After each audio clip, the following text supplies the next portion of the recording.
Good morning বন্ধুরা, কেমন আছেন আপনারা সবাই? আশা করছি সবাই ভালো আছেন, সুস্থ আছেন আর সাবধানে আছেন। আমরাও ভালোই আছি। আমরা বলতে তিশান আর আমি খুবই ভালো আছি। তো আজ হলো শুক্রবার, বিকেল এখন 4:30 বাজে। তো এখানে মা শুয়ে আছে, তিশান শুয়ে আছে। দুপুরের খাওয়া দাওয়া কমপ্লিট। আমি দোকান থেকে এসেছি তখন ওই 2:30 এরকম হবে। 2:30-3টে মোটামুটি বেজে যায়, মানে কোনো সময়ের কোনো মানে ঠিক থাকে না। কখনো 2টোও হয়, কখনো 2:30ও হয়। 1:30টা খুব কম হয়, 1:30টা হয়ই না।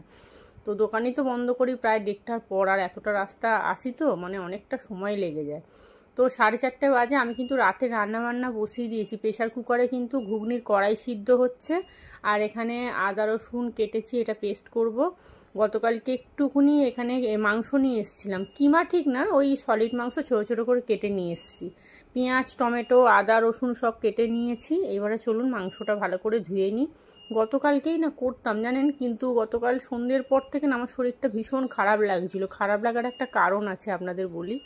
আমি যখন বাড়িটা পরিষ্কার করতে গেছিলাম গতকাল বিকেলবেলা, তো তখন ওই বাড়িওয়ালি যে বৌদি আছে, সে পাশে যিনি একজন জেঠু জেঠিমা ভাড়া থাকে, তারা সবাই একসাথে কথা বলছিল তন্ময়কে নিয়ে। তো তাই মানে একটা কথা দেখছি সবাই বলছে যে ছেলেটাকেও ফোন করে না, একটা খবর নেয় না। এই কথাটা সবাই দেখছি বলছে যে একটা ফোনও করে না। তখন ওই বাড়িওয়ালা বৌদি বলছে যে ও ভাবছে কি বলো তো, যে ও ফোন করলে ও ছোট হয়ে যাবে, মানে ভাবছে তুমি ওকে ফোন করো। আমি বলছি হ্যাঁ, এটা আমিও বুঝতে পারছি, আমি জানি।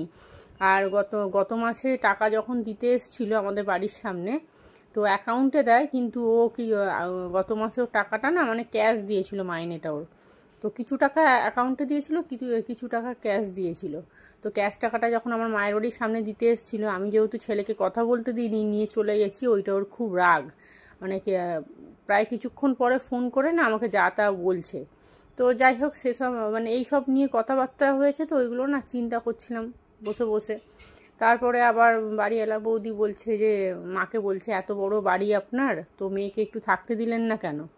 আসলে কি বলুন তো, এই সবে নতুন বাড়িটা হয়েছে, তো এখনও গোলার টাকাও শোধ হয়নি। গোলাতে ধার দেনা করে আমাদের অত বড় বাড়িটা হয়েছে। তারপরে আবার যে যার সেটার করে একটা করে ঘর হয়ে গেছে, এমন নয় যে জায়গা পড়ে আছে সেখানে আমি একটা ঘর করলাম, সেটা একটা এই সব কথাবার্তা বলছিল, তো মাথা না পুরো খারাপ হয়ে গেছিলো। তো সন্ধেবেলা দোকান থেকে এসে মানে ভেবেছিলাম ঘুগনিটা করব, কিন্তু কিছুই আর করিনি। লাস্টে তিশানকে বললাম যে বাবু তুই যা, একটু রুটি আর তরকারি কিনে নিয়ে চলে আয়। তো যাই হোক, চলুন, অনেক কথা বলে ফেললাম। তো ওই জন্যেই আজকে ঘুগনিটা করতেই হবে, নাহলে না কড়াইটা নষ্ট হয়ে যাবে। আর এমনিও তো ঘর ছাড়বো আজকালের মধ্যে। তো পরের সপ্তাহ থেকে না বলছে বৃষ্টি শুরু হয়ে যাবে, সেই জন্য আমার বাবা বলছে তুই আজকালের মধ্যেই তুই শিফট হয়ে যা। কারণ এত মালপত্র, তো ভ্যানালাকে ফোন করি কত টাকা নেবে কি জানি। তো চলুন, ওখানে ঘুগনির কড়াইটা মোটামুটি সিদ্ধ হয়ে এসছে, কিন্তু আর একটা সিটি মারতে হবে। আর এখানে আটা মাখবো, এই দেখুন এখানে মানে ছোট ছোট করে কত আটার প্যাকেট বেরিয়েছে, আরও বেরোবে। 500 500 করে আটা নিয়ে আসতাম তো। তো এই প্যাকেটগুলো সব বেরিয়েছে, আরও সব বেরোবে। ওই বাড়িতে গিয়ে না ঘরটা সুন্দর করে গোছাবো, মানে সুন্দর বেশ ঘরটা না, একটা বেশ ছোট্ট জায়গার মধ্যে সব কিছু বেশ ভালো লেগেছে। আর আপনারা গতকালকে অনেকেই কমেন্ট করেছেন সুপ্রিয়া ঘরটা খুব ভালো হয়েছে। আপনারা না কমেন্ট করবেন, তাহলে না দেখবেন ভিডিও করার উৎসাহটা আরও বেড়ে যায়। আর একটু আপনারা কমেন্ট করলে কি হয়, মানে গল্পও করতে পারি, অনেকে অনেক রকম মানে মতামত দেন, অনেকে অনেক রকম কথা জিজ্ঞেস করেন, এগুলো ভালো লাগে। যতটুকু বলার আমি নিশ্চয়ই বলবো। আর যতটুকু মনে হবে যে না এটা পাবলিক করা ঠিক নয়, তো আমাকে কাজের জায়গাটা আমাকে এক বন্ধু বলেছিল যে সুপ্রিয়া তুমি একটু দেখিও, ওটা না আমি করতে পারবো না। কারণ বুঝতেই পারছেন তো, এমনি মানে জীবনটা পুরো তছনছ হয়ে গেছে, তার উপরে সব কিছু যদি পাবলিক করে দিই না, মুশকিল আছে আমার জানেন। মানে কাজের জায়গাটাও হয়তো আমার নষ্ট করে দিতে পারে। ওই জন্য আমার বাবা বলে যে ভিডিও তুই একদমই করবি না, কিন্তু আমি বললাম ঠিক আছে। তো তার জন্য আমি খুবই দুঃখিত সেই বন্ধুর কাছে আমি। তো চলুন, এখানে প্রেশার কুকারে 2টো সিটি মেরে নিয়েছি। এখানে গোটা জিরে তেজপাতা শুকনো লঙ্কা ফোড়ন দিয়েছি। এবারে পেঁয়াজটা দিয়েছি, টমেটো আদা রসুন হলুদ একটু কাশ্মীরি লঙ্কা সমস্ত কিছু দিয়ে দিয়েছি। এবারে ভালো করে কষিয়ে নেবো। কষিয়ে নিয়ে তারপরে ওই ঘুগনি কড়াইটা ঢেলে দেবো। আর আরেকটা কথা বলে দিয়ে, আমি কদিন তো একদম ভিডিও করছিলাম না, কারণ ভালো লাগছিল না। কারণ আমি ভাবছি এত কষ্ট করে ভিডিও করি, এডিট করতে তো প্রচণ্ড মানে খুবই কষ্ট, যারা ইউটিউব করে তারাই একমাত্র জানবে। তো যাই হোক, গত গত 3-4 দিনে দেখলাম টুকটুক করে আমার সাবস্ক্রাইবটা একটু বাড়ছে, এটা খুশি হলাম দেখে। তো ওই জন্য, আর এমনিও কমেন্টগুলো আপনারা করেন তো ভিডিও করতে ভালো লাগে, এই জন্য মনে হয় যে যাক আমার ইউটিউবে কিছু হলেও বন্ধু আছে।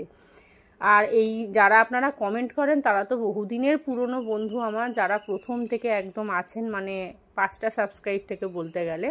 আরও কিছু নতুন বন্ধু আমার অনেক এখন কমেন্ট করে দেখেছি আমি। তো সবাইকে আমার তরফ থেকে অনেক অনেক ভালোবাসা, অনেক অনেক ভালোবাসা, ধন্যবাদ দিয়ে আমি ছোট করব না। ভালো থাকুন সবাই, মানে বলতে গেলে কি বলুন তো, পয়সা কড়ির থেকে এখন না সুখ মানুষের জীবনে কম হয়ে গেছে। ভালো থাকুন, আমি এটাই ভগবানের কাছে সবসময় বলি যে আপনারা সবাই যে যেখানেই থাকুন ভালো থাকুন, সুস্থ থাকুন, যাতে মানে কি বলবো জীবনটা চলে, মানে থেমে যাতে না থাকে কারোর। আর আপনাদেরকে একটা জিনিস এবার দেখাই, এই দেখুন তিশানকে সাইকেল কিনে দিয়েছি, আপনাদেরকে তো দেখানো হয়নি, জাস্ট 2 দিন হয়েছে। তো এই যে সেকেন্ড হ্যান্ড সাইকেল, আমার ছোটদা যে যার কাছে গাড়ি চালায় তারই ছেলের ছিল, একদম নতুনই বলতে গেলে, জানেন 1বার না 2বার চালিয়েছিল। তো এই যে কিনে নিয়ে চলে এসছে, গত পরশু দিনকে নিয়ে এসছে বিকেলবেলা। আমি দোকানের মাইনেটা পেয়েছি, তারপরেই ও সাইকেলটা কিনেছে। তো যাই হোক, কেমন হয়েছে সাইকেলটা কমেন্ট করে জানাবেন, তাহলে ওরা আবার খুব ভালো লাগবে। তো এখানে এই যে এখানে উচ্ছে পাতার বড়া করছি। উচ্ছে গাছ হয়েছে আমার মায়ের বাড়িতে, বেশ ঝাঁকড়া মতো হয়েছে জানেন, আবার 4টে-5টা করে উচ্ছেও হয়েছে। তো উচ্ছে পাতার বড়া খেতে আমার ভীষণ ভালো লাগে। ওরকম বেশ পাতাটাকে নিয়ে একটু ভালো করে গরম জলে ভিজিয়ে নেবেন, নাহলে ডাইরেক্ট একদম না মানে পোকামাকড় থাকতে পারে, এই জন্যই বলছি আর কি।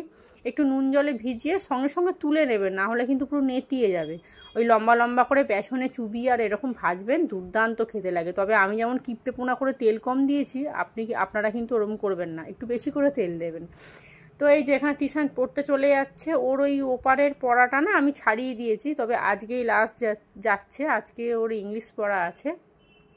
তো ওই যে সাইকেল নিয়ে যাচ্ছে জানেন, আর একটা বন্ধু এখান থেকে যাবে বলছি, শুনছে না, তবু যাকগে আজকের দিনটা চলে যাক। আর এই দেখুন, আর একটু তেল হলে না সুন্দর ফুলতো, তবে খুব বেশি তেল দিলাম না। এখন সর্ষের তেলের প্রচুর দাম বেড়ে গেছে, প্রচুর। একটা তেলের প্যাকেটে বোধহয় 20-25 টাকা করে বেড়ে গেছে, তার থেকেও তো বোধহয় বেশি।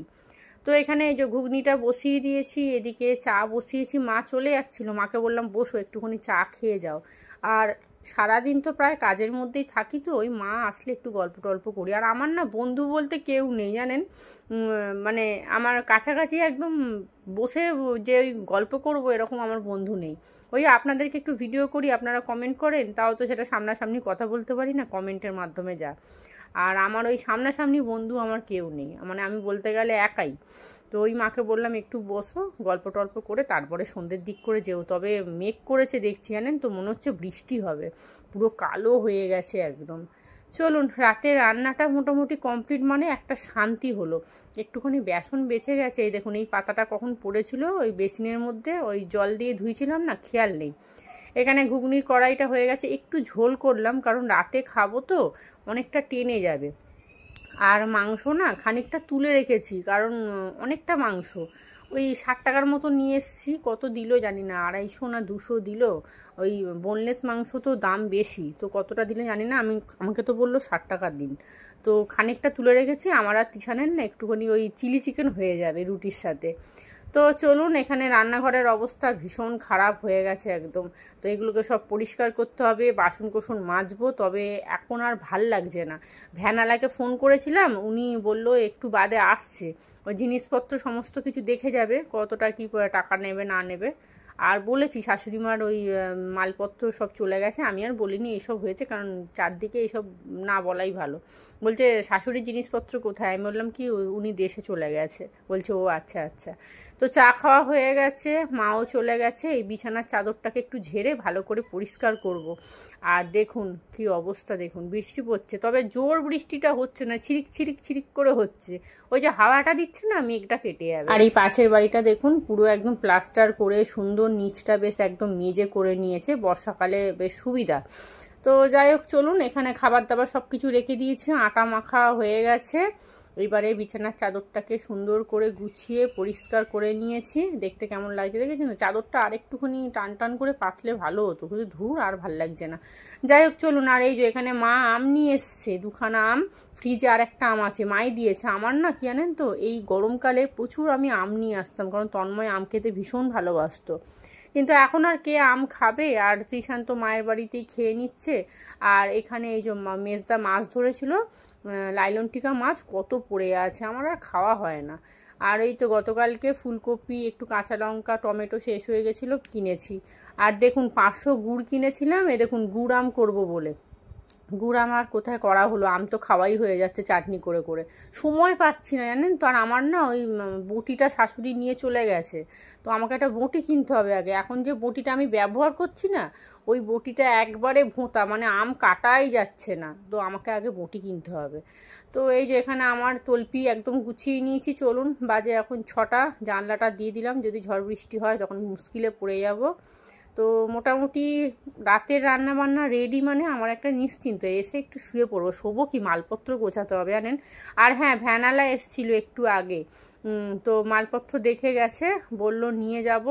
তো আগে মোটামুটি আগের বারে বলছিলাম না আপনাদেরকে 2800 টাকা নিয়েছিল, এইবারে বললো 1500 টাকা নেবে। ওনারা বলছিল 2000 টাকা, বললো না এত মালপত্র সবই তো মোটামুটি বড় আছে, ঠিকই বলে যে সবই মোটামুটি আছে।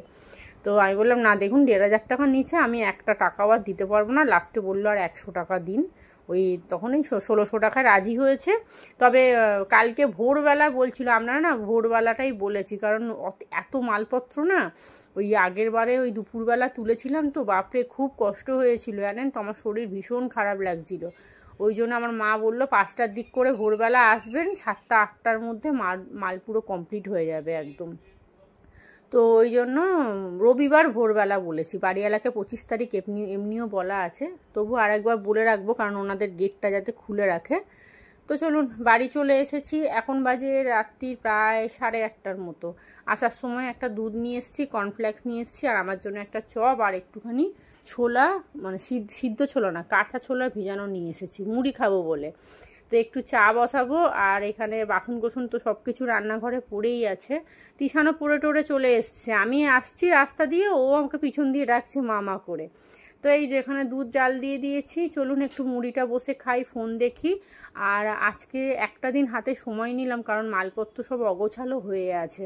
ওই মাকে ডাকবো কালকে, আগামীকাল মাকে ডাকবো, সারাদিন পুরো মানে দোকান থেকে এসে যতটা সময় পাবো, মাকে বলেছি রাত্রিরে তুমি থাকবে কালকে আমার কাছে, সব খালি মালপত্র গোছানো হবে। তো এই যে এখন বাজে রাত্রির প্রায় 9টা, কিষানের সাইকেল হয়েছে, ওর তো খুব আনন্দ, এখন যা বলছি করে দিচ্ছে, দোকানে 50 বার ছুটে চলে যাচ্ছে। তো রাতের এখানে রুটি হয়ে গেছে, আর ওই যে কন্টেনারে দেখলেন না ঘুগনি তুললাম, মাকে গিয়ে ওকে বললাম মাকে একটু গিয়ে দিয়া, মায়ের আসার কথা ছিল, জানি আমি কালকে মালপত্র তুলবো, কিন্তু যেহেতু কালকে আর হলো না, পরশু দিনকে তুলবো বলে মা বললো আর তাহলে এখন আসবো না। আমি বললাম তাই কিষানকে বললাম যে তুই গিয়ে একটুখানি ওই ঘুগনি দিয়ে, আর অনেকটা ভাত ছিল, মাকে বললাম তুমি নিয়ে চলে, আমার মেজদা তো আবার ভাত খায় রাত্রিবেলা, তো মা বিকেলবেলা ভুলে গেছে, টিশানকে দিয়ে ওই জন্য পাঠিয়ে দিলাম। রাত্রির এখন বাজতে যায় 10:30, দেখুন না কলে জল নেই জানেন, আমি তো এখন পাম্প চালাই না, ওরা নিচেই চালায়, তো ওরা নাকি চালাতে ভুলে গেছে, কত বাসন পড়ে আছে। তো সকালবেলা উঠে আগে বাসন মাজতে হবে। আর এখানে আমন্ড বের করে নিয়েছি, আমন্ডটা ভিজিয়ে দিই, তিশানকে 2টো খেতে বলি, আমি 3খানা করে খাচ্ছি, আর বিকশুলও খাচ্ছি এখন একটা করে। তো যাই হোক দেখি, আর কি বলুন তো, যতই ওষুধ খান, যতই খাবার খান, যাই খান, মানসিক শান্তি হচ্ছে বড় শান্তি। মানে মানসিক শান্তি যদি আপনার জীবনে না থাকে, আপনি যতই বড় ডাক্তার দেখান না কেন, কিচ্ছু হবে না। তো যাই হোক চলুন, ভিডিওটাও এখানে তাহলে শেষ করি। আমগুলোকে না ফ্রিজে তুলে রাখি, নষ্ট হয়ে যাবে, ভেবেছিলাম কেটে তিশানকে দেবো, যেহেতু মাংস খেয়েছে তো সেই জন্য আর আমটা দিলাম না, কালকেই খেয়ে নেব। তো চলুন ভিডিওটা এখানেই শেষ করি। আপনারা সবাই ভালো থাকবেন, সুস্থ থাকবেন, সাবধানে থাকবেন। আমার চ্যানেলটা প্লিজ সাবস্ক্রাইব করে দেবেন, আর কমেন্ট করে জানাবেন কেমন লাগছে। আজকের মতো সবাইকে টাটা।